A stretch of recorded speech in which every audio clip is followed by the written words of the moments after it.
Përshëndetje të gjithëve, të nderuar zonja dhe zotrinj, të nderuar kolegë dhe pjesëmarrës. Më lejoni të ftoj në sesionin udhëzues për thirrjen e dytë të Fondit Rajonal të Sfidave në Shqipëri, për të cilën jeni njoftuar më herët nëpërmjet emaileve dhe rrjeteve sociale. Për ata që marrin pjesë për të parë sot, emri im është Renato Vasili, unë jam pjesë e njësisë së menaxhimit të Fondit Rajonal të Sfidave në pozicionin e koordinatorit rajonal për Shqipërinë dhe Kosovën dhe do të jem moderatori i këtij sesioni. Më mënyrë që të kemi një eksperiencë të këndshme pa shumë ndërprerje teknike, ne kemi gjithashtu sot me ekipin tonë të suportit teknik. Unë do jap fjalën Aleksandrës për të ndarë udhëzimet dhe rekomandimet me ne. Please, Alexandra. Thank you, Mr. Vasili. Dear attendees, welcome to the tutorial and Q&A session of the Regional Challenge Fund in Albania. To have a pleasant webinar experience, please follow this guide. The webinar provides translation into your local language. To activate translation, find the globe icon on the Zoom toolbar and choose the language. You may mute the original sound with the Mute Original Audio button in the language menu. To ask questions in written form during the webinar, you may use Q&A box. After the panelists' presentation, you will be able to ask questions live. To ask live questions, press the Raise Hand button in the Zoom toolbar. Before you join the live program, check your audio settings and turn on your microphone. To contact technical support or other attendees, choose the chat option located in the Zoom toolbar. When using the chat box, choose Everyone option in the chat. Enjoy the tutorial and Q&A session. Thank you. Thank you, Alexandra. Dëgjuat për opsionin e chatit dhe pyetjeve të përgjigjeve. Unë do lutesha që ta përdorni për të adresuar pyetjet tuaja. Ne do të përpiqemi të adresojmë pyetjet lidhje me procesin e aplikimit, shpresë interesit, kriteret e pranueshmërisë apo pyetje tjera që mund t'ju kenë dalë gjatë kohës që jeni duke punuar me aplikimin në fund të sesionit. Bashkë me mua këtu sot kam dhe kolegët e mi nga njësia e menaxhimit të fondit, zotin Frider Vërman, udhëheqësi i ekipit, dhe zonjën Arbina Rutunian, e cila mbulon pjesën e suportit të sistemit të menaxhimit të grantit. Pa humbur kohë, unë do doja të jepja fjalën koleges për të prezantuar formën online të aplikimit. Please, Arbina. Thank you, Renato. Hello, everyone. Thanks for joining the tutorial. And thanks for your time. Now, let me share the screen so that we can see how it goes. Okay. Now, what you need to do in the very first place is that following our link for the announcement of the second call expression of interest, you will arrive at the registration page. If you have already ever registered to our system of the grant management, then you will have, and you remember your credentials, then you will be able to log in with them into the system. If you do not, you can still get a new one, which means that you will register. That takes only a couple of seconds. And then it will take you to the landing page. And after reading what the application is about and ticking it yes, you will arrive to here.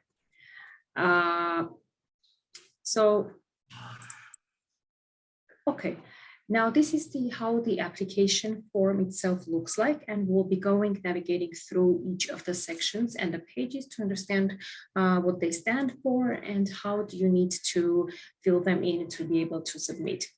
First of all, you will be able to follow your progress of the application here. It will show how much you have already filled in and how much is left. Also, just please pay attention that all the fields that are marked with asterisks with this red small star sign, it means that they are mandatory. And meaning mandatory, we are expecting that those should be filled in. Otherwise, the application will not become complete for the submission.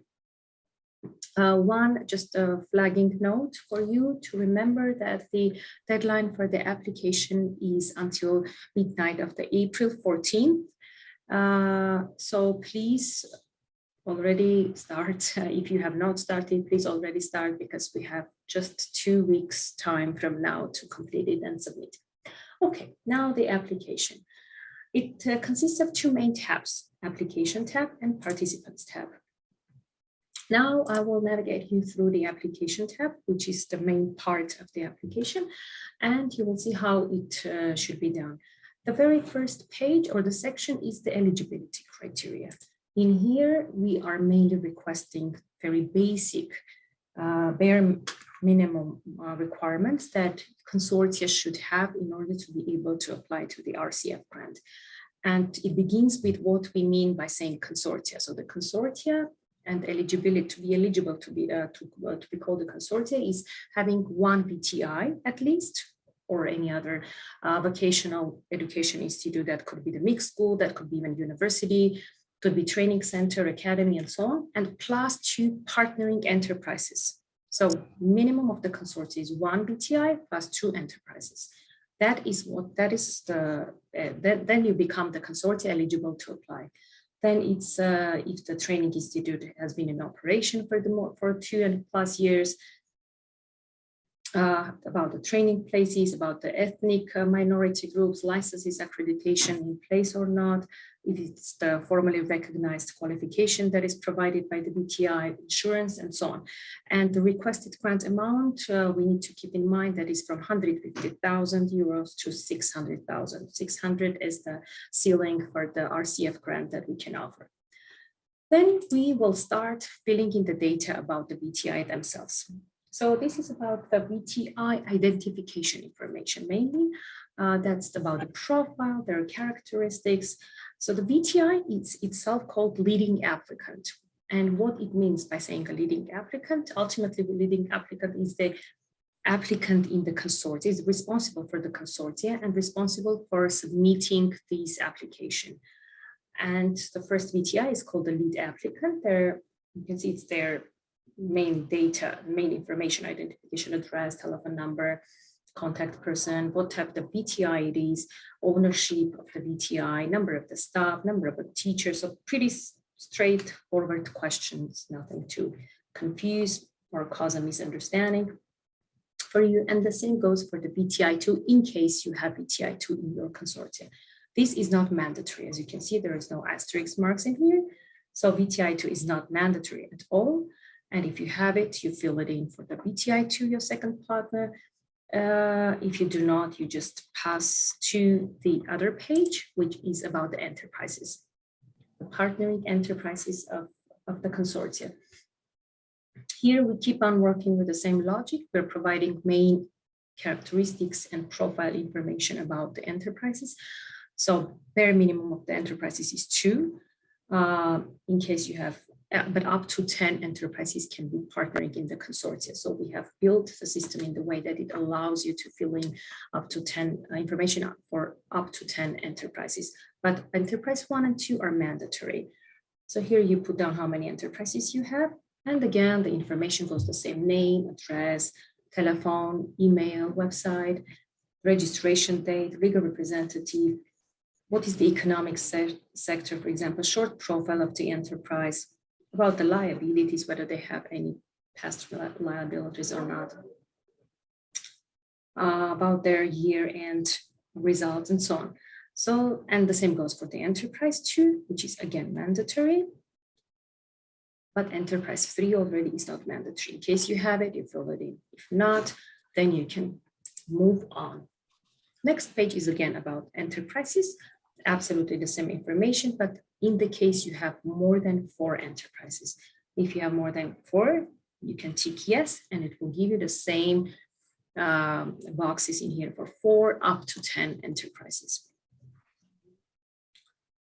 We'll not scroll down. Let's move to the section 5, which is about the main subject of the grant, the city programs. The city programs, we are mainly asking you about the information to characterize for our selection panel to have an understanding what city program you're offering, you're suggesting for the grant, and therefore is it new or existing city program, the title of it, about the information about the accreditation, the type of the program in RCF, we are actually categorizing the CT programs into two main types. That's the short-term EoI program that falls under 12 months and long-term programs that are more than 1 year. So Renato will cover more of this part about the enrollment of the students and so on. And that's basically it. That goes again with the same bit about the CT program 2, in case you have CT program 2. In case you don't, the requirement is at least one CT program. In case you do not have it, you just miss it out. So you need to fill in the CT program 1. Renato, I will stop here so that you give a more spotlight on the content of the CT program, please. Thank you. Thank you, Arpina. Në vijim të çfarë shpjegoj kolegja, doja thjesht bëja 2-3 shpjegime, sqarime në lidhje me, dhe po e filloj me numrin current number of enrolled students, pra me numrin aktual të studentëve të regjistruar për programin e trajnimit bashkëpunues. Në rast të një programi ekzistues, pra programet janë ndarë në 2, mund të jetë një program i ri ose mund të jetë një program ekzistues. Në rastin e këtij të fundit, lutem të vendosni numrin e saktë të studentëve që janë regjistruar për këtë program apo programe, sepse mund të jenë më shumë se sa një. Për sa i përket numrit të studentëve në vitin e parë, këtu duhet të vendoset numri i studentëve që parashikohet të listohen apo të regjistrohen në programin e trajnimit bashkëpunues për sa i përket vitit të parë të implementimit të programit. Për programet e trajnimit bashkëpunues janë afatgjata, siç e shpjegoi kolegja, më shumë se sa një vit që janë ekzistuese, duhet të përllogaritet numri i studentëve që janë të regjistruar në këtë program, duke filluar nga viti i parë akademik. Pra, tani për shembull, nëse programi është ekzistues, mund të jemi në vitin e 2 të programit, por normalisht ky program ka filluar një vit më përpara. Pra, numri i të gjithë studentëve që nga viti i parë akademik deri në aty ku ndodhet aktualisht programi, të jetë edhe vitin e tretë, duhet të vendoset këtu. Për sa i përket programeve të trajnimeve afat shkurtra, pra që janë më të shkurtra, në kozjate më pak se sa një vit, duhet përllogaritet numri total i studentëve të cilët planifikohet të regjistrohen për gjatë vitit të parë të projektit. Në tjetër logjik, për sa i përket vitit të dytë, këtu duhet vendoset numri i studentëve që parashikohet të marrin pjesë në programin e trajnimit bashkëpunues për vitin e dytë të projektit, pra të zbatimit të projektit. Për programe afatgjata më gjata se sa në kozjate më shumë se sa një vite që janë ekzistuese, duhet të përllogaritet numri i studentëve të listuar në të gjithë klasat e programeve, siç e shpjeguam më lart, duhet filluar nga viti i parë akademik, ndërsa për programet afatshkurtra duhet përllogaritet numri i studentëve në vitin e parë të projektit, pra numri i studentëve që parashikohet, dhe numri i studentëve që parashikohet në vitin e dytë të projektit. Pra viti i dytë përmban edhe numrin e studentëve në vitin e parë. Për sa i përket pikës tjetër më poshtë, numrit të programeve të trajnimit të përsëritura në një vit, këtu duhet vendoset numri i parashikimit tuaj se sa herë këto programe do të përsëriten. Tu kemi një ndarje ndërmjet programeve afatgjata dhe programeve afatshkurtra. Kemi një parasysh që kozjatja e projektit për llogaritjet tuaja dhe tonat është 3 vite. Për programe afatgjata më shumë se sa një vit duhet vendoset numri i plot i herëve që programi do të përsëritet. Pra nëse është më i madh se sa 2 vite po themi, atëherë duhet vendoset 1, sepse ai program do zbatohet vetëm një herë, ndërsa për programet afatshkurtra duhet vendoset numri i plot i programeve që parashikohet të përsëriten. Për shembull, nëse një program është kozjatja e cilit është 6 muaj, atëherë në një periudhë 3 vjeçare, ky program, për shembull, mund planifikohet që të përsëritet 5 herë dhe këtu vendoset numri 5. Për sa I përket orëve të trajnimit të programit të propozuar, pra të programit të trajnimit të bashkëpunues të propozuar, duhet një indikacion I qartë për orët e trajnimit sipas kurikulës të atij programi për atë vit akademik për student. Pra një student kalon një program I cili në një vit akademik ka një numër të caktuar orësh trajnimi. Kaq nga ana ime për the seksion. Arpine, you can move on with the other section. Thank you. Thank you, Renato. Let's move on. So the page 6 will be about the current status of the cooperative training, the current capacities. In here, we as RCF want to understand that what current capacities you have and you can offer in order to implement the city program. Therefore, we want to understand what resources you have. Do you have cooperative training coordinator or not? Do you have facilities, equipment and machinery, teaching materials available, budget available, and so on? So the same we want to understand from the VTI, and the same kind of something like the same we want to understand from the enterprises. If the enterprises have the cooperative training coordinator, they have an in-company trainer or instructor or not. So the same goes on for the one enterprise and enterprise 2 that are mandatory, and the rest you fill in case you have other partners in the consortium. This is about the enterprises and VTI current status about the cooperative training. And now we are moving on to the budget. Now, what we need from the budget. First of all, you can see that there is a box here, funding needs. What we are requesting in here is that you give us a short rationale of why do you need this amount that you're applying for to the RCF. While narrating these, please pay attention that you need to put the focus in the logic of why do you need money to implement the city program. So the money that you're asking to be justified in connection to the implementation of the city programs. In other words, you will say that I need this money in order to implement this city program, and why. So in this logic, you have to put down a text of up to 500 words, which means that we're not expecting very cumbersome explanations of why do you need the funds, but we need something specific and precise so that the selection panel can read it and have a clue why do you need the money. And down here, you can see that we have the budget table. Let me expand it and let's see how it looks like. The table is built in into the system, but with the logic of Excel, which means that anything that you enter into any of the budget line will be summed up in the totals, and you will not need to do the manual calculation yourself. And now we have built in the budget, considering 2 main directions for the budget. That's investment and city program activities.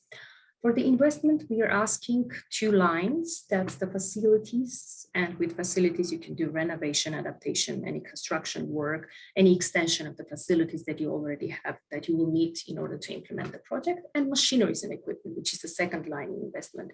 By meaning machinery and equipment is anything related to machinery and equipment that you will need to purchase in order to be able to implement the city program. And the second main budget line, as I said, is the city program. The section in the budget is the city program activities that consists of the training of the teachers, teaching material, advisory services, occupational health, campaign costs, maintenance costs, and so on. Now, every single budget line will consist of 2 inputs. That's the grant requested. Here, every line has the grant requested. And you, with the grant requested, you need to put the input of the amount that you're requesting from the RCF, and co-financing line. Co-financing, you put down the amount that comes from the co-financing opportunity. By co-financing, we mean any financial support, resource opportunity that comes out of consortia, any external partner. That could be the state, could be any funding organization, could be ministry, international organization, and so on. So this is how it works. And at the bottom, you will have the grant total for the requested amount from us and grant total for the co-financing amount. Okay, let me collapse this to see what stands next. This is the budget table itself. Renato will just afterwards explain how you can fill it in better. We'll support you with a working file that is available and so on. Now let me finish this.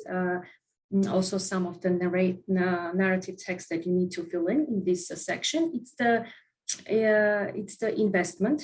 In here, we are asking you that, for example, you have put down some amount for the investment. Let's say you have put down 14,000 euros for the investment. In here, you need to put down just a short explanation. Why do you need that investment and what it includes? Let's say you have wanted some machineries, right? So in that case, you need to explain why do you need these machineries and what machineries you need, some small, short rationale. The same for the city programs. Anything that you have requested in the above lines, you need to give a short rationale so that the one who looks at the budget has the understanding, why is this amount requested? What is matching contribution? In here, matching contribution is, there is a guideline on the matching contribution. It is at least 10% of the grant requested. So in this case, if the grant requested is 14,800, let's say, then it will be 1,480. This is at least amount. And by saying matching contribution, we mean utilization of the buildings, teaching salaries, running costs, and so on. Then we need to explain the co-financing. If you have any opportunity of the co-financing, then please enter in the same logic. What is the co-financing? Where is it coming from in the amount of? What is the benefit of it? And so on. Anything that you have regarding the co-financing should be elaborated in here. Just a short explanation. And total grant requested, you just need to simply, as long as the system will calculate, you need to simply take this figure copied from here and put it in here manually. Renato, do you want to take over? Yes. Please. Thank you, Arpina. Unë do doja që ndalojmë pak në shpjegimin e tabelës së buxhetit dhe do ta filloj me shpjegimin e udhëzimeve për kontributin pjesëmarrës, të cilat I gjeni në listën e dokumentave dhe udhëzimeve të tjera në faqen e webit. Do ta ndaj këtu me ju, vetëm një sekond.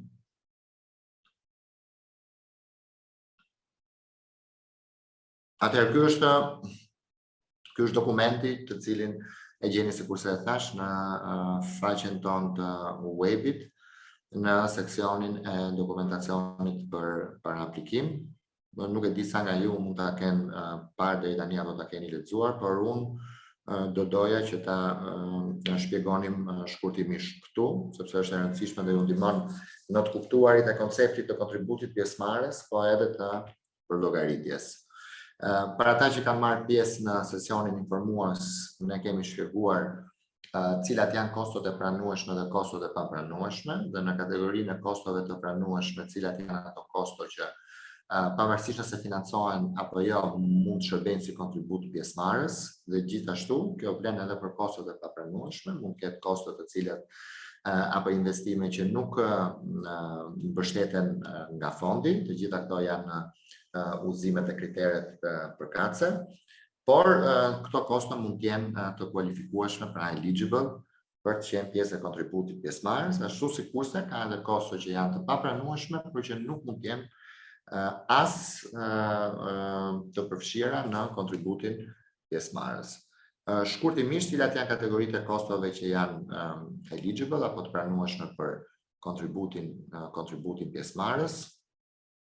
Atëherë në kategorinë e parë janë kostot që lidhen me ambientin dhe me hapësirat, po themi, të qendrave të trajnimit, qofshin këto qendra trajnimi, shkolla private, shkolla publike, dhe të cilat do të përdoren për zbatimin e programit të trajnimit bashkëpunues. Këtu ka dy koncepte, nëse janë të zotruara, pra nëse janë në pronësi të institucionit arsimor, apo nëse janë marrë me qira. Nëse janë në pronësi, atëherë në mënyrë proporcionale, përdorimi I këtyre hapësirave për zbatimin e trajnimit bashkëpunues mund të përllogaritet si kontribut pjesëmarrës bazuar në amortizimin vjetor. të ndërtesës apo të ambienteve të tjera. Nëse janë të marrë në qera, atëherë ajo pjesë e qeras që i alokohet përdorimit të këtyre ambienteve për zbatimin e trajnimit bashkëpunues mund të përllogaritet si kontribut pjesëmarrës. Më poshtë do kemi edhe disa shembuj të caktuar për llogaritjen. Kostot e makinerive dhe të pajisjeve, të cilat pra flasin gjithmonë nëse janë ekzistuese, të cilat përdoren në mënyrë të plotë ose të pjesshme për zbatimin e trajnimit, pra të programit të trajnimit bashkëpunues. Në të njëjtën logjik, nëse janë në pronësi të institucionit arsimor, atëherë përdorimi po themi në shkallën proporcionale të këtyre makinerive dhe pajisjeve duhet të përllogaritet përgjatë gjithë kohëzgjatjes të programit të trajnimit bashkëpunues bazuar në amortizimin vjetor. Ndërsa nëse janë të marra me qera, për që përdoren në institucioni arsimor për këtë program të caktuar, atëherë duhet përllogaritet ajo pjesë e qeras në mënyrë proporcionale për sa i përket përdorimit të këtyre makinerive dhe pajisjeve që përdoren në zbatimin e trajnimit bashkëpunues. Kemi kategorinë tjetër që janë kostot e materialeve të trajnimit, pra cila është ajo pjesë e materialeve të trajnimit që përdoret nga konsorciumi dhe që kontribon në zbatimin e programit të trajnimit bashkëpunues. Ajo pjesë duhet identifikohet dhe normalisht mund përllogaritet si kontribut pjesëmarrës. Dhe dy zërat e tjerë janë shpenzimet dhe investimet. Pra asetet që konsorciumi apo institucioni arsimor ka investimet nëse ka dhe shpenzimet nëse bën për sigurinë dhe shëndetin në punë dhe për higjienën. Përsa i përket kategorisë tjetër, janë kostot që lidhen me trajnimin e mësuesve dhe të instruktorëve apo të trajnuesve në nivel kompanie pjesëmarrëse në konsorcium. Këtu mund të përllogaritet si kontribut të pjesëmarrës përdorimi i burimeve të brendshme të konsorciumit, pra koha e mësuesve apo shpenzimet që kryen në konsorciumi përsa i përket trajnimit pedagogjik të stafit.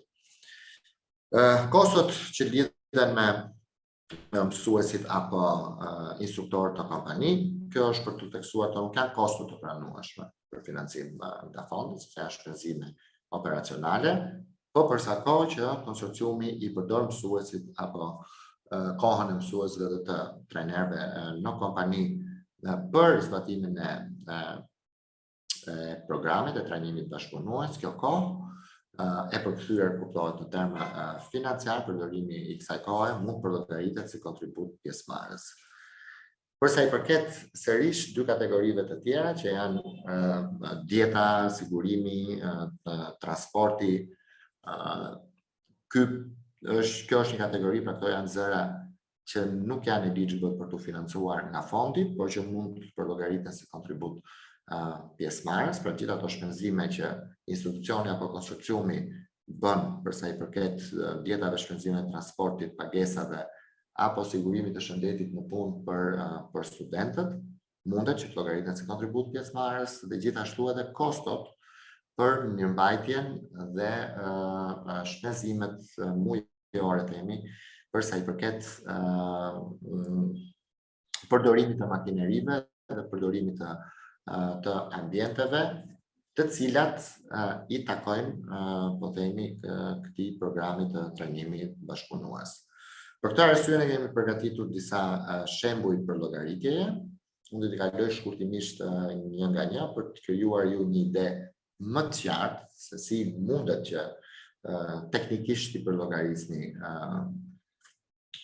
kostot apo vlerën e këtyre kostove që i takon kontributit pjesëmarrës.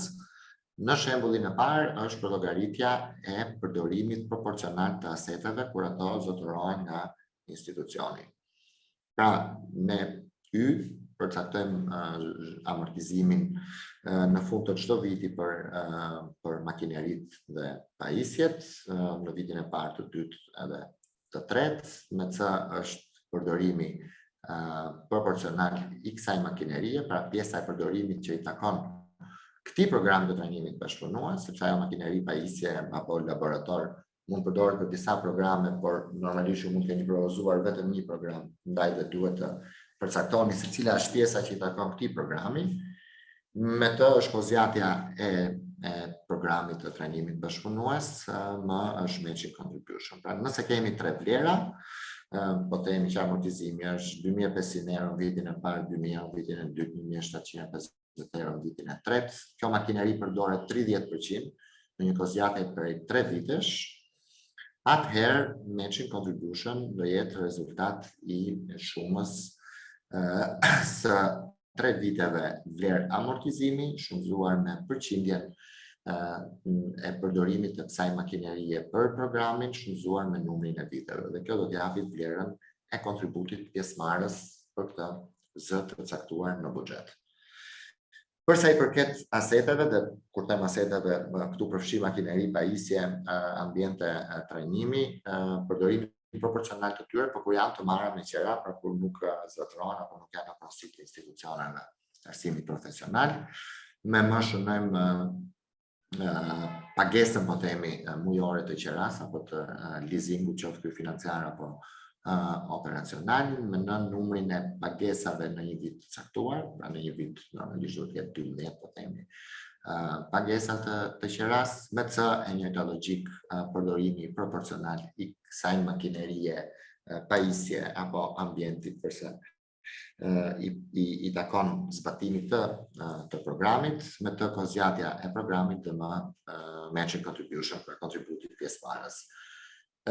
Nëse pagesa mujore është 500 euro, kjo makineri përdoret 40% vetëm për këtë program, bëhen 12 pagesa në vit dhe kozjatja e projektit është 3 vite, atëherë formula përcakton për llogaritjen e kontributit pjesëmarrës, pra që është shuma është përdimi i kostit mujor me numrin e muajve, me numrin e viteve, shumëzuar e gjitha kjo me përqindjen e alokuar përsa i përket atij programit të trajnimit bashkëpunues. Dhe e fundit, për mos marrë më shumë kohë për këtë, janë shembujt e përllogaritjes përsa i përket shpenzimeve për operacionale për ujin, energjinë elektrike, gazin, naftën, apo çfarë lloj shpenzimi tjetër, dhe pagesave të mësuesve. Pra nëse kemi 2 zëra të tillë që ju planifikoni ti përllogarisni si kontribut pjesëmarrës, me u shënohen shpenzimet mujore, mëse shuma e pagave të mësuesve, me C1 dhe C2 në mënyrë respektive alokimi i këtyre shpenzimeve përsa i përket këtij programit, cilin ju e propozoni, me të kozjatja e programit dhe më është kontributi pjesëmarrës. Pra nëse shpenzimet mujore janë, po themi në total 1200 euro dhe pagat janë 8000 euro, dhe ju planifikoni që 25% e shpenzimeve mujore alokohen për këtë program dhe po themi 12% e kohës së mësuesve shkojnë në këtë program në një kozjatje prej 3 vitesh, atëherë shuma e përdimit të shpenzimeve me koeficientin përkatës shumëzuar me numrin e viteve do t'japi vlerën e kontributit pjesëmarrës. Unë mendoj që kjo është mjaftueshëm e qartë për ta përforcuar vënien në zbatim të kësaj. Gjithashtu në listën e dokumentacionit ju do të gjeni një tabelë në Excel e cila nuk është e detyrueshme për tu plotësuar dhe dorëzuar. Kjo është për t'ju ardhur ju në ndihmë me qëllim për llogaritjen e buxhetit, kërkesës për financim dhe kontributit pjesëmarrës. Pra në të njëjtën logjikë që shpjegoi kolegja, në sistemin e menaxhimit të grantit, në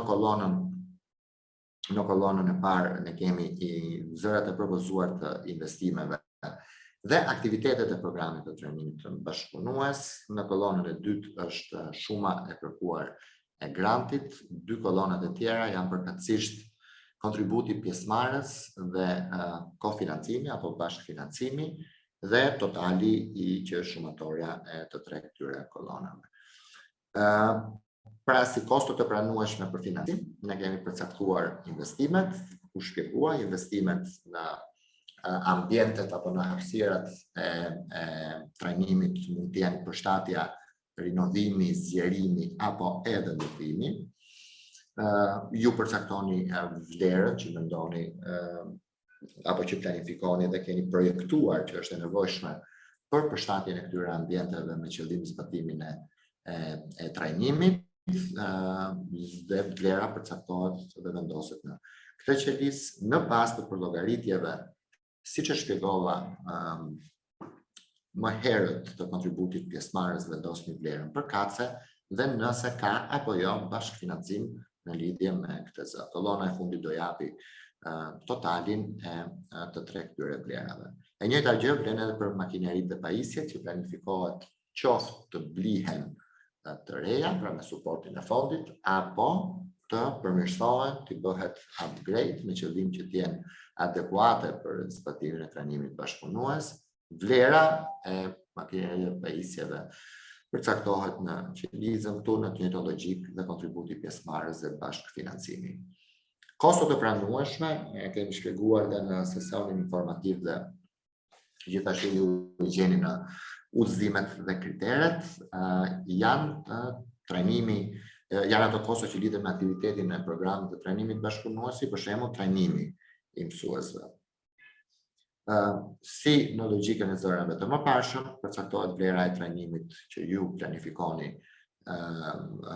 të kryeni për trajnimin e mësuesve dhe të koordinatorëve të programit bashkëpunues apo dhe të instruktorëve në kompani, në dy kolonat e tjera nëse për të vlerë ka kontribut pjesëmarrës apo bashkëfinancim dhe kështu me radhë për sa i përket materialeve të trajnimit dhe të mësimit, aktiviteteve apo shërbimeve këshillimore, shpenzimeve dhe investimeve për sigurimin e shëndetit, për sigurinë dhe shëndetin në punë të studentëve dhe për sa i përket kostove të mirëmbajtjeve apo edhe të marketingut dhe promovimit të programit.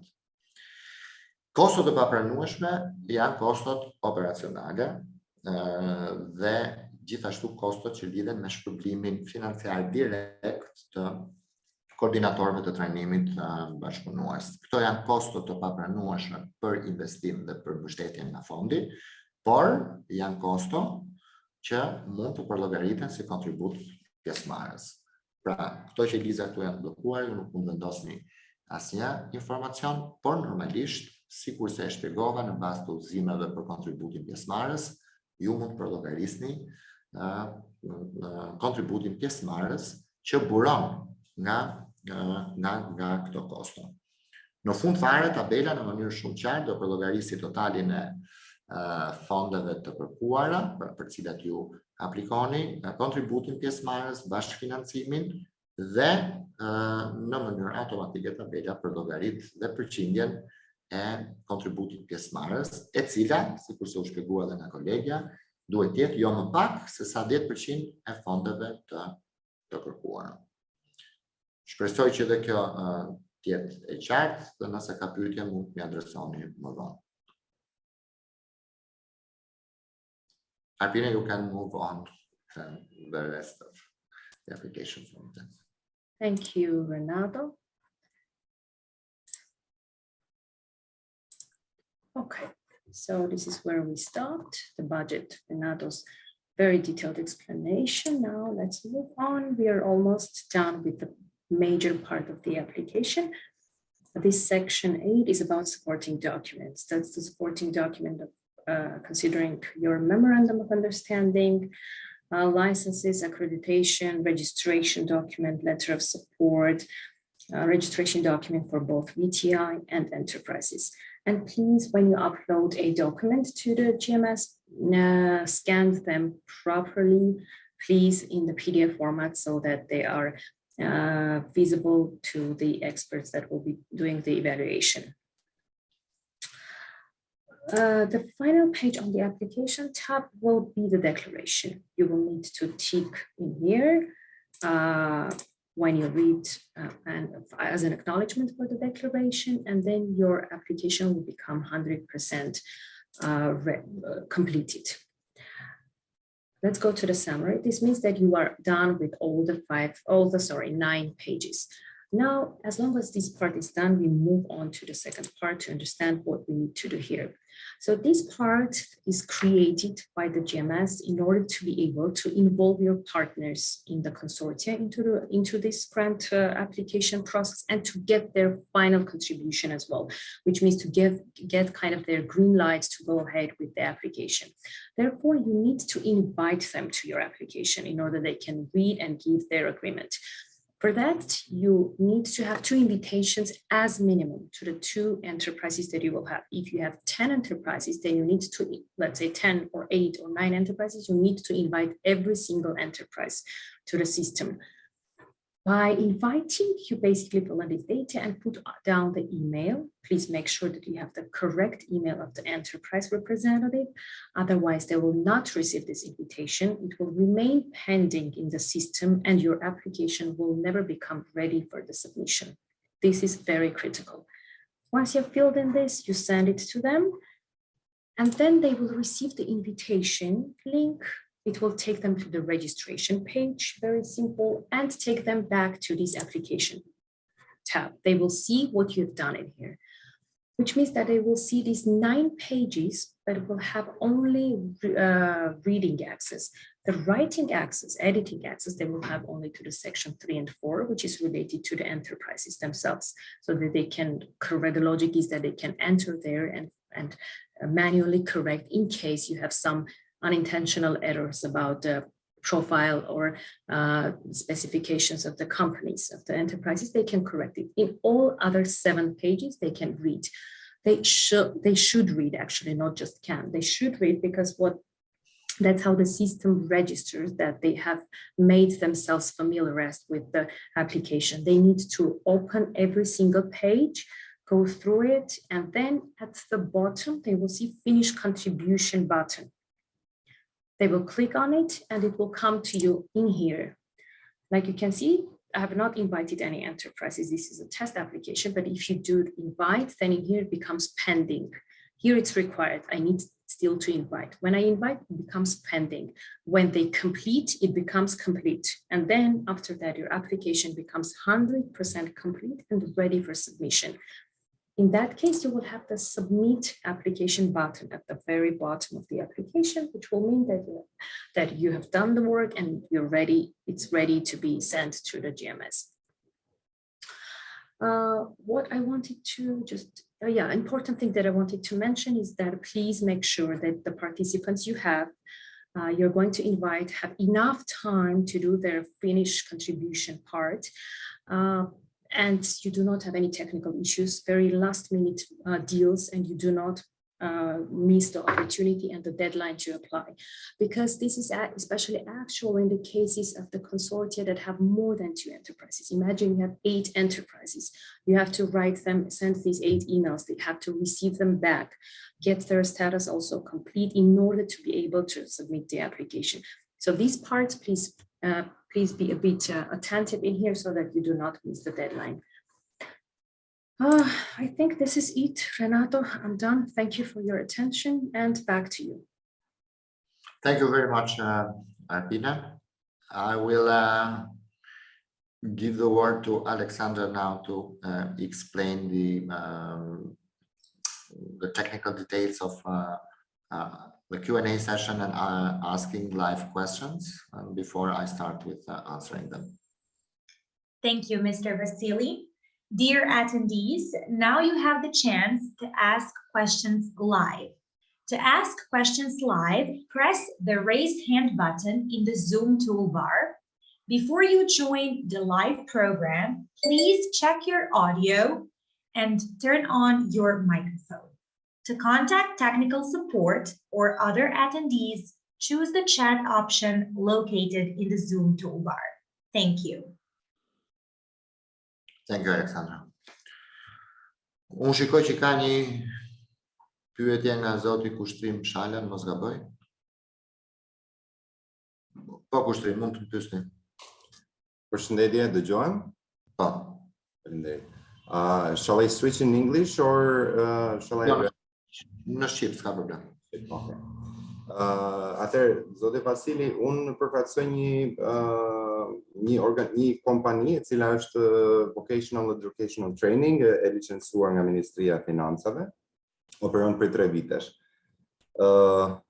Ajo çfarë ne planifikonim ishte një aktivitet ekzistues, i cili në fakt lidhet i gjithi online. Pra në fakt përputhet me shumicën e kritereve, pasi neve operojmë me enterprises, pra ne zhvillojmë software developers, i bëjmë gati për tregun e punës për 6 muaj në një akademi e cila është full time dhe quhet Hoxton Academy, dhe kjo akademi përgatit 30 zhvillues software-i çdo 6 muaj, 5 ditë në javë dhe 8 orë në ditë, që është full time, por është e gjitha online.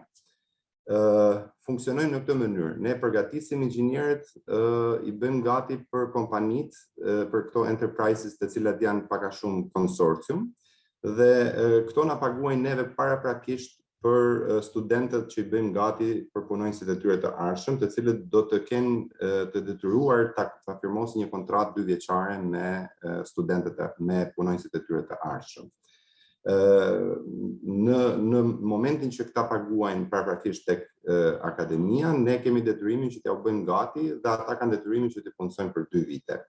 Në këtë rast, na u duk ideale nëse do vinim si konsorcium dhe do ja u lehtësonin këtyre enterprise-eve, si më thënë, pagesën, duke mos i kërkuar le të themi 100% të pagesës, por duke kërkuar një pjesë të më të vogël, pasi pagesa është goxha e lartë, sepse gjithë stafi është në Angli.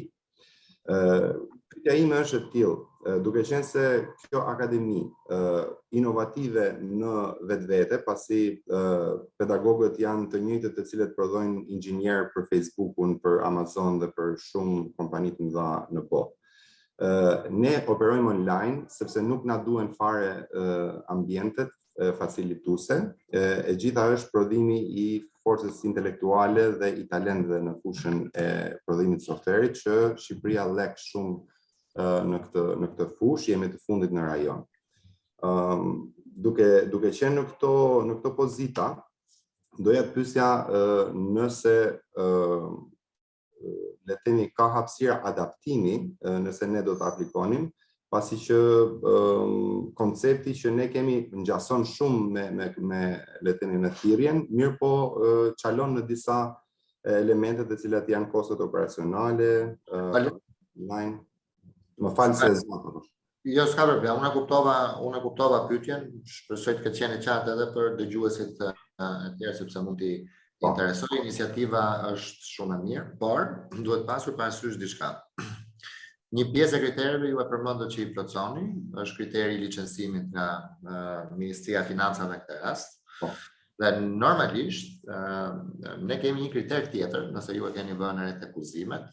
Kriteri është që ju duhet prodhoni një certifikat apo një diplomë, e cila është minimalisht një orë në rang kombëtar. Pse është vendosur kjo? Pra ai program që ju zbatoni, pavarësisht nëse ky program është online apo është on-site, po themi, dhe ndodh në ambientet e qendrës të trajnimeve apo qendrës profesionale, ky program, në mënyrë që certifikata e lëshuar apo diploma e lëshuar nga ky program trajnimi, duhet bazohet në standardet kombëtare të kualifikimit. Dhe që një program i trajnimit profesional të bazohet në këto standarde, është e pa evitueshme, e pa diskutueshme që duhet të ketë një përqindje të caktuar të trajnimit praktik.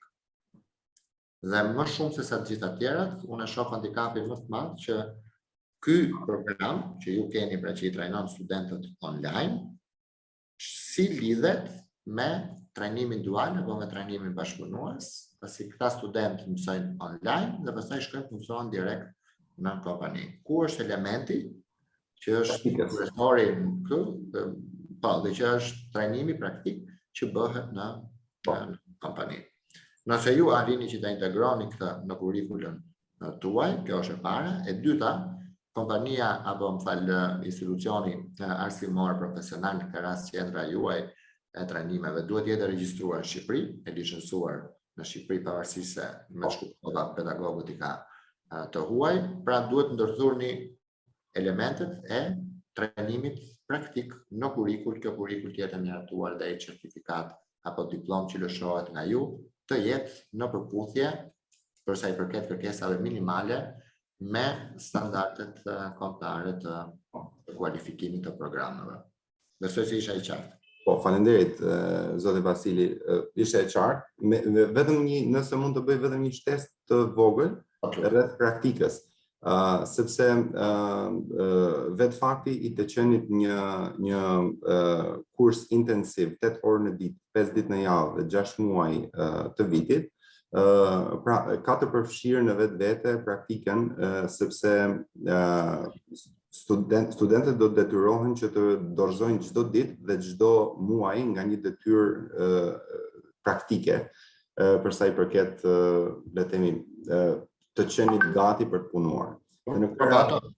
Pyetja është, studentët a përfshihen në trajnim praktik në kompani gjatë kësaj kohe? Si përfshihen? Pra ju i trajnoni 6 muaj 8 orë në ditë 5 ditë javës. Po. Në cilën periudhë gjatë kësaj kohe zgjatje të trajnimit, ato kanë të parashikuar trajnimin praktik.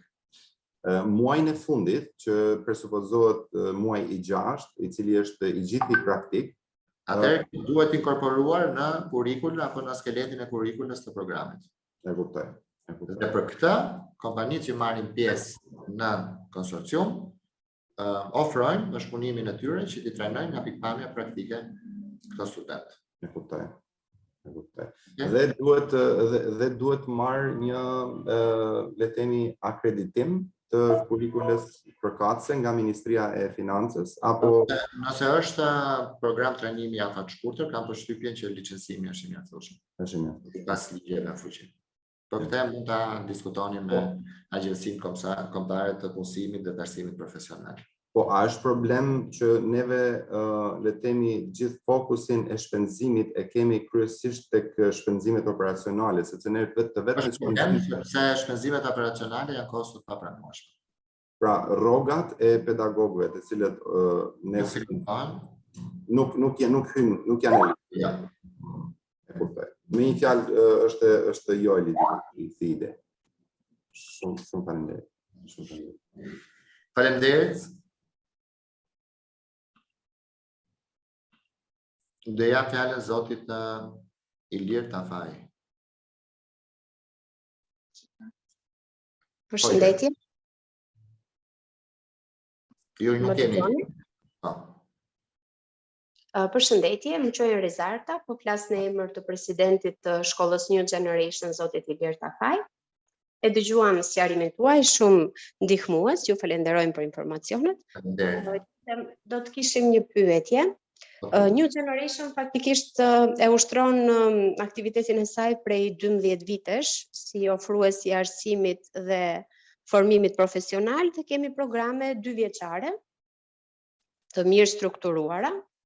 Prej 4-5 vitet e para madje shkolla ka qenë e licencuar nga Ministria e Arsimit dhe e Shkencës dhe kanë qenë programe profesionale pas të mesmes 2 vjeçare, ashtu sikurse aktualisht e kanë statusin edhe në Ministrinë e Financës. Përveç shkollës, strukturës së shkollës, ne kemi ndërtuar edhe një strukturë startup zone, e cila shërben për punësimin e studentëve dhe kursantëve në përfundim të shkollës, por gjithashtu mendojmë që do të vendoset në dispozicion të aplikimit të projektit në rast se do të kemi fatin e mirë që ta fitojmë atë. Sepse tek startupi brenda në të mendojmë që duhet të implementojmë aparaturat, duke qenë se do ke nevojë për një hapësirë të madhe, të nevojshme, ku mund të qëndrojnë dhe aty të mësohen nga pedagogët, studentët se si të përdoren aparaturat në fjalë. Ashtu sikurse u përmendën më sipër, mund t'i përfshijmë këto kostot e QRA-s, sepse konkretisht startup zone është me QRA, pra nuk është në pronësi të shkollës. Mund t'i përfshijmë kostot e QRA-s si kontribut pjesëmarrës. Okej, kostot e QRA-s përfshihen, në rregull, atëherë faleminderit shumë për sqarimin. Ju lutem referohuni në udhëzimin, pra atij udhëzimit që unë shpjegova, Kalojeni dhe herë, lexojeni me kujdes, aty i keni të shpjeguara shumë qartë, ashtu sikurse edhe për sa i përket kritereve të financimit, të cilat i gjeni në udhëzimet për thirrjen e dytë. Okej, në rregull. Faleminderit shumë. Faleminderit për ju. Bara. Gjithashtu.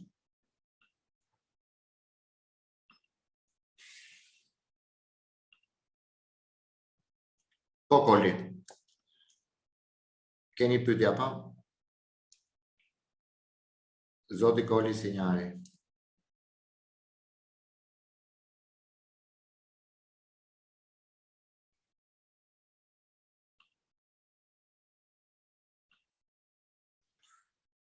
Koli nuk dëgjohesh, mund të jesh mute, duhet. Edhe një herë. Edhe një herë, se nuk e dëgjojmë se çfarë the, se ne gjejmë. Jam sekretari i përgjithshëm i dhomës kombëtare zyrtarisë, kam pyetje shumë të shkurtra, telegrafisht. Para materialet attach materials, siç është kemi ligjin e dhomës, kemi këto vendimet e qeverisë. Mund të jenë edhe në shqip. Në shqip, super. E lexova pyetjen të çati. Po prandaj se s'po meni. Ju thoni që kozjate normale, thoni ju flisni shpesh për 3 vjet. Kozjate normale është 2 vjet apo 3 vjet? 3 vjet. 3 vjet kozjate normale, sepse nepet aty jepet 2 vjet, grupet 2 vjeçare. Nësa për sa i përket vendosjes së numrit të studentëve, unë atë shpjegova pak më herët, kërkohet për vitin e parë dhe për vitin e dytë. Për llogaritjet e tjera, pastaj për kozjatjen e programeve, buxhetimit dhe kështu me radhë, merret parasysh periudha 3 vjeçare. Do të thonë, nëse unë kam 60 student, që janë 60 që kemi të trajnuar gjatë këtyre 3 vjetëve. Atëherë për këtë periudhë, do të thonë 2 vjeçare i bie, çfarë do kem më pak se 30 veta, më pak se gjysmën e 3 vjetëve të kaluar. Atëherë po, unë do ta shpjegoj këtë sepse është një pyetje tjetër dhe do ta shpjegoj pak më vonë si koncept pse është ky 50%. Në rregull? Okej. Do ta shpjegoj. Okej, faleminderit. Janë disa pyetje që janë bërë në Q&A dhe unë do marr kohën që t'i përgjigjem. Një nga një pyetje është nga Eni Elezi dhe unë nëse Eni është akoma online këtu me ne, nuk e kuptoj pyetjen. The transfer know-how, the MOU defined that a vet on railway is needed to implement Article 68 of Albanian legislation. Nëse mund ta shpjegoni pyetjen pak më mirë, do kem mundësi t'i përgjigjem. Atëherë, Instituti Profesional ATC thot, dhe është e njëjta pyetje që kishte para Forci, projekti propozuar nuk arrit numrin e studentëve në VTI me më shumë se sa 50%, krahasuar me mesataren e 2 viteve të fundit. Si ta kuptojmë të konkretisht? Nëse mesatare e studentëve të regjistruar është 1000 për gjitha programet, në këto projekt numri i studentëve nuk duhet rritet më shumë se 1500, pra 1050%. Si mund ta kontrollojmë këtë duke ndalur regjistrimet? Jo, nuk është kjo ideja. Që ju të ndalni regjistrimet. Kriteri e thot shumë qartë që numri i propozuar i studentëve në një apo më shumë trajnime bashkëpunuese të propozuar në këtë projekt për mbështetje nga Fondi Rajonal i Sfidave nuk duhet të jetë më i madh se sa 50% e numrit të studentëve të cilat shkolla publike, private, institucione arsimore, qendra profesionale ka patur në 2 vitet e fundit. Dhe nëse ju keni patur 1000 studentë regjistruar në kurse profesionale në 2 vitet e fundit, ju thjesht nuk mund shkoni me më shumë se sa 500 studentë në propozimin për trajnimet bashkëpunuese, që unë gjithsesi nuk e mendoj që ju të propozoni atë numër, pra 500 studentë. Pra nuk është logjika që ju të ndërprisni aktivitetet në mënyrë që të keni përputhje në kriterin, por baza e 2 viteve të fundit, apo mesatare e 2 viteve të fundit, merret si referencë për të llogaritur që numri i propozuar i studentëve nuk e kalon 50%. Shpresoj të kem dhënë përgjigje të qartë edhe për zotin Sinjari. Dhe janë dhe 4 pyetje tjera nga Instituti Profesional në formularin e aplikimit lejohet që të propozojmë aplikojmë një program 3 që duam të hapim dhe që normalisht nuk kemi licencë. Tani çështja e licencimit edhe çështja e akreditimit. Ne kemi një pyetje aty në formular, në shprehjen e interesit, ku thuhet nëse këto programe janë të licencuara apo të akredituara, apo nëse këto programe nuk janë të licencuara apo të akredituara.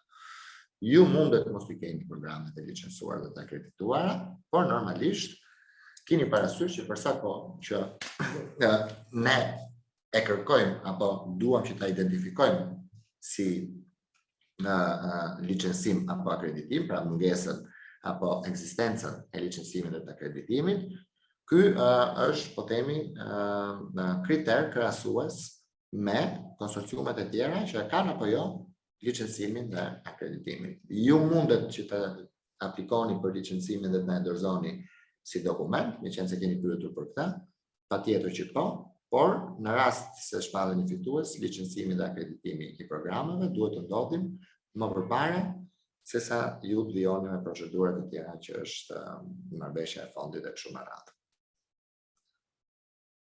Për sa i përket akreditimit, unë e shpjegova edhe tek zotëria që pyeti i pari, për ne është e rëndësishme që certifikata, diploma që ju lëshoni si qendër në kurseve profesionale të jetë në përputhje të plot me kërkesat rregullatore në standardet kombëtare të kualifikimit dhe të ketë njohje në rang kombëtar. Nëse akreditimi e pengon këtë njohje, pra mungesa e akreditimit e pengon këtë njohje, atëherë duhet që institucioni të jetë i akredituar. Nëse kjo është një kërkesë e detyrueshme e autoriteteve përkatëse.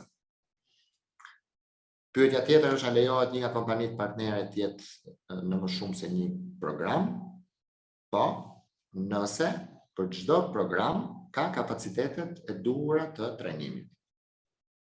Pra, nëse ju keni një program, nuk kam idenë se çfarë programi është, por nëse është një program për IT dhe një program tjetër është për struktari dhe një program është për ndërtim, dhe kjo kompani ka dhe IT, ka dhe struktari, ka dhe ndërtim, po, mundet që të marrë pjesë, duke të shumë qartë që i ka të tre këto linja aktivitetesh. Në rast të kundërt, nëse kompania nuk është në të njëjtin sektor me programin e trajnimit bashkëpunues, atëherë duhet për çdo program trajnimi bashkëpunues minimalisht 2 kompani. Çfarë ndodh kur njëra nga kompanitë partnere është zgjedhur fitues në thirrja parë, a mund ta rizgjedhim si bashkëpunëtor të thirrja dytë? Po, e rëndësishme është që mos jenë në të njëjtën kohë, pra në një thirrje në 2 konsorciume të ndryshme, po ndërkohë që është në thirrjen e parë, ai vlerësim është kryer.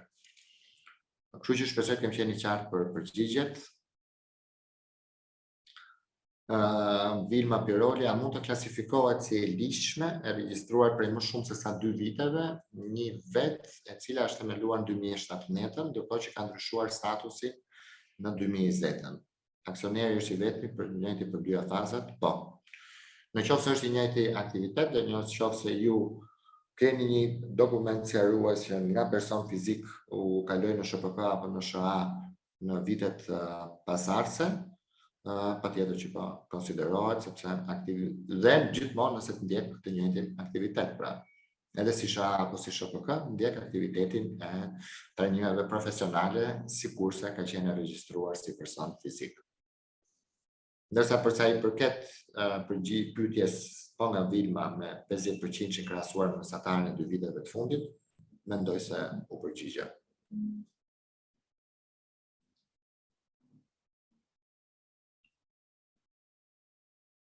Kemi pyetje tjera?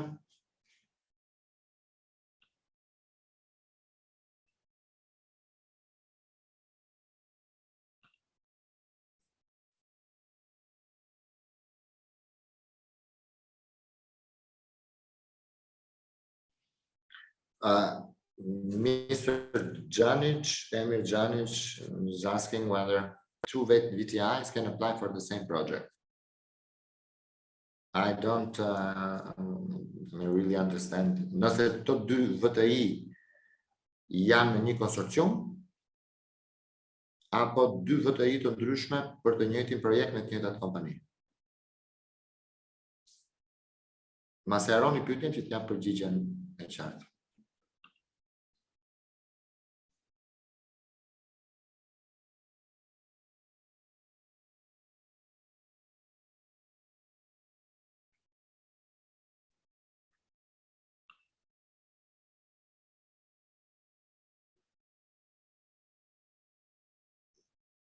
Okay.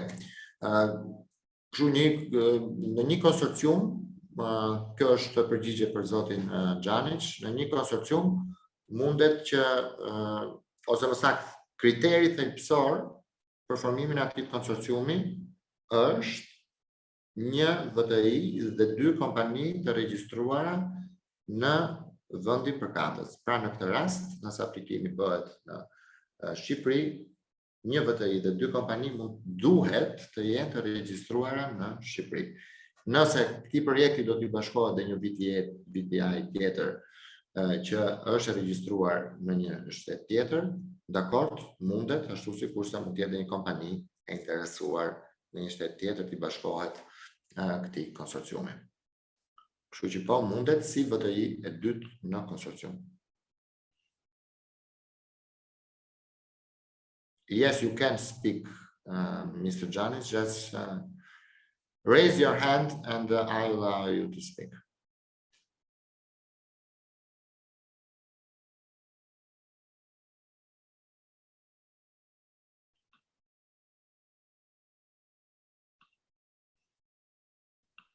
Can you hear me?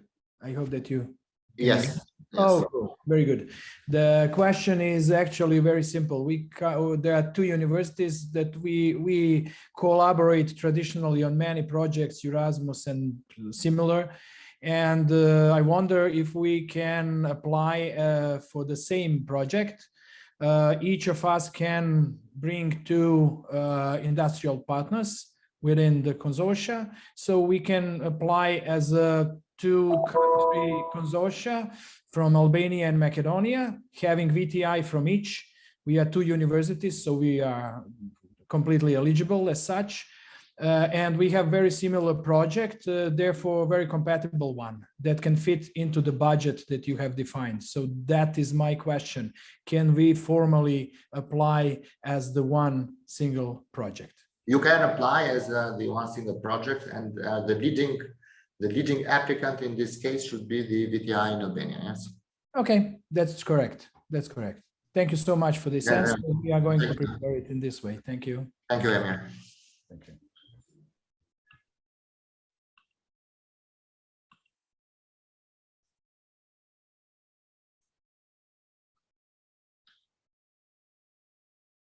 Pyetje tjera, ju lutem?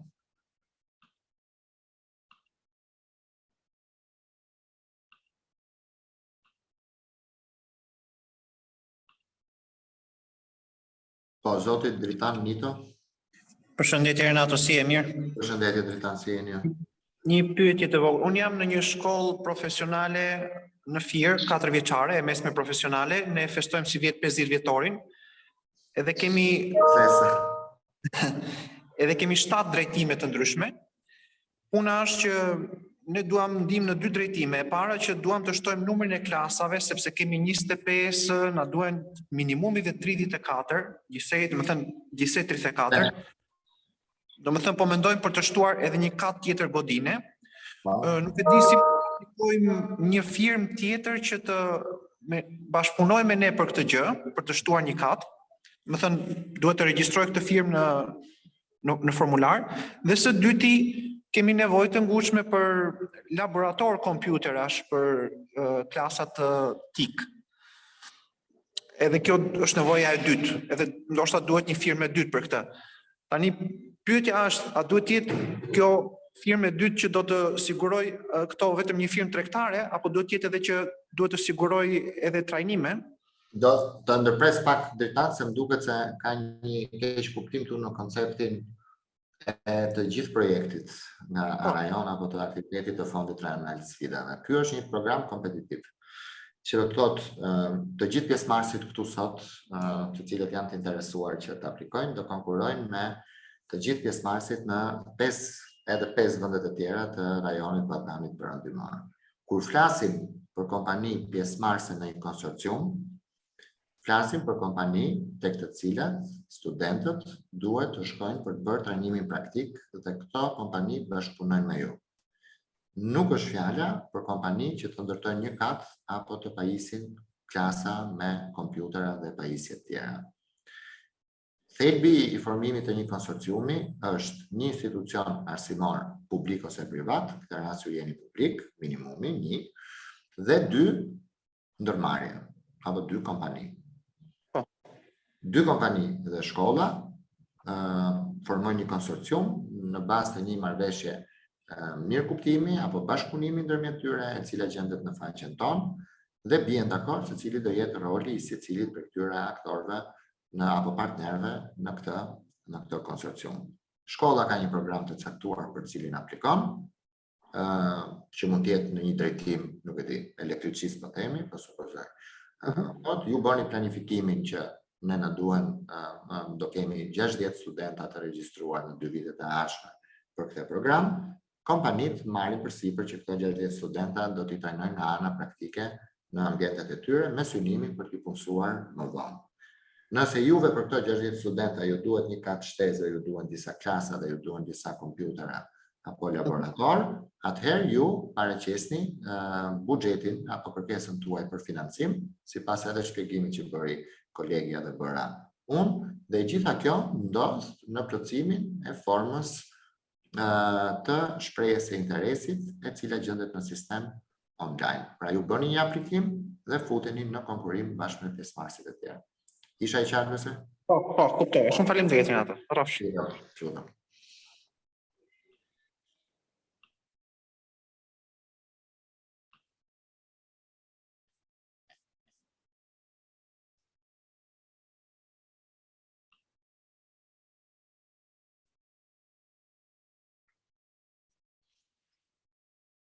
Atëherë unë do pres edhe 1 minutë për pyetje tjera nëse ka.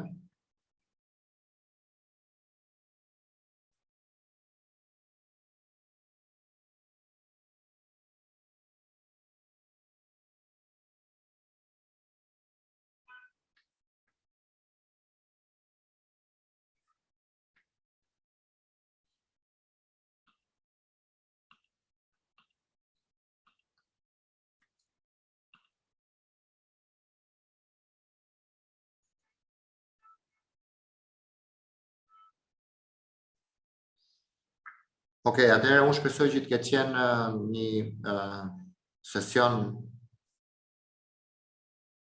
I vlefshëm dhe të kemi qartësuar disa nga pyetjet. Një pyetje nga Hati Bilibashi, përshëndetje, lidhur me kompani duhet jenë të regjistruara vetëm si SHPK apo dhe person fizik? Duhet të jenë të regjistruara, se në çfarë forme nuk ka rëndësi, por duhet të jenë të regjistruara. Sikur se thash, shpresoj të keni qartësuar për pyetjet, për prezantimin që bëri kolegja, prezantimet që bëra unë për kontributin pjesëmarrës dhe buxhetin.